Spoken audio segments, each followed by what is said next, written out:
Vaovao mafana be mahakasikasika ny fifindramona aty États-Unis amin'izao fotoana izao. Nivoaka omaly 20 oktobra 2025 mety hoe afaka omaly izy tany Madagasikara. Raha ohatra ianao ka mpianatra mpivahiny aty États-Unis, zany hoe amin'ny alalan'ny visa no andehananao mianatra aty, na hoe mieritreritra ny hianatra aty États-Unis ianao ka tsy maintsy mila visa, na koa hoe miasa aty États-Unis ianao amin'ny alalan'ny H1B visa, na koa hoe eo am-pikarakarana ny izay taratasina H1B zay de arao hatramin'ny farany ny vidéo antsika androany satria mahakasikasika an'izay no vaovao nivoaka omaly 20 oktobra 2025 de ndawary.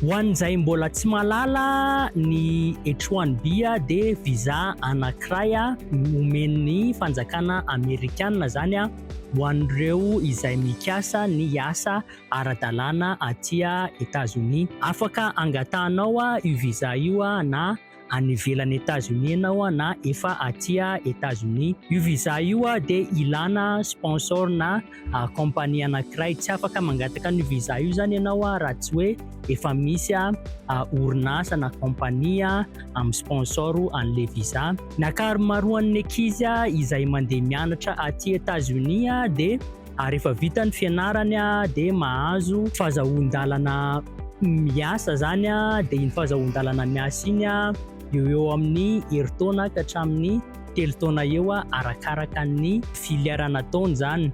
De rehefa vita zay de mitady hevitra ny ankizy hoe inona no fomba hijanonana maharitra aty États-Unis zany mba ahafahana mahazo an'izay traikefa arakasa izay de izay mampatonga ny ankizy hoe manao an'ilay H1B satria ny visa H1B de manome anao 3 ka hatramin'ny 9 taona eo, zany hoe manana fotoana be zany ianao ampiarana ny zavatra nianaranao mandritra ny 9 taona. De inona ary ilay vaovao vao nivoaka. Raha natadiditsika de nanome vaovao teto mahakasikasika ny H1B hoe nisy lalàna vaovao narosony zareo de iny lalàna iny niatra tamin'ny volana septambra zany. De ilay lalàna tao anatin'ilay lalàna de misy an'le hoe sarany tsy maintsy alohan'ny olona manao an'le process zany.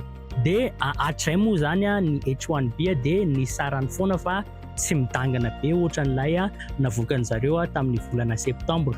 Tamin'ny volana septambra zareo ny teny hoe ny olona manao application de tsy maintsy mandoa $100,000 zany.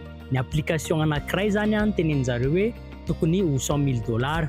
De rehefa naheno an'izay ny mpampiasa, ny orinasa, ireo izay misehatra eo amin'ny fifindramona aty États-Unis de somary nipanika daholo de nampiasa ny avokany tsirairay avy mba hifandresy lahatra amin'ny fanjakana hoe tena tsy mety zany sy ny sisa. De namoaka instruction vaovao foana ny fanjakana teo anelanelan'izay fa omaly de nanome fanazavana fanampiny amin'izay izy hoe iza avy marina ary ireo tsy maintsy mandoa an'izay $100,000 zay.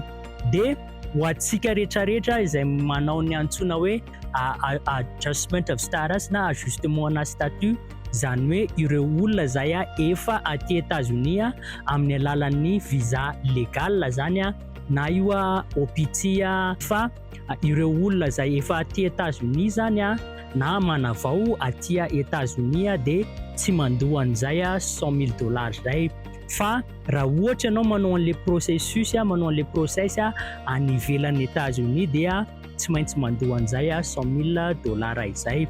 De ho antsika rehetrarehetra zany mpianatra mpivahiny aty États-Unis, ho antsika zay manavao efa manana H1B fa manavao de tsy hiaran'izay $100,000 izay.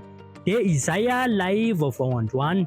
Raha ohatra ianao ka te ahazo an'ilay communiqué tianao vakiana manokana le izy de soraty ao amin'ny commentaire ao ny hoe H1B na H1B de ho tonga direct any amin'ny MP anao any ilay information. Zay ny androany fa de amin'ny manaraka indray ary mazoto.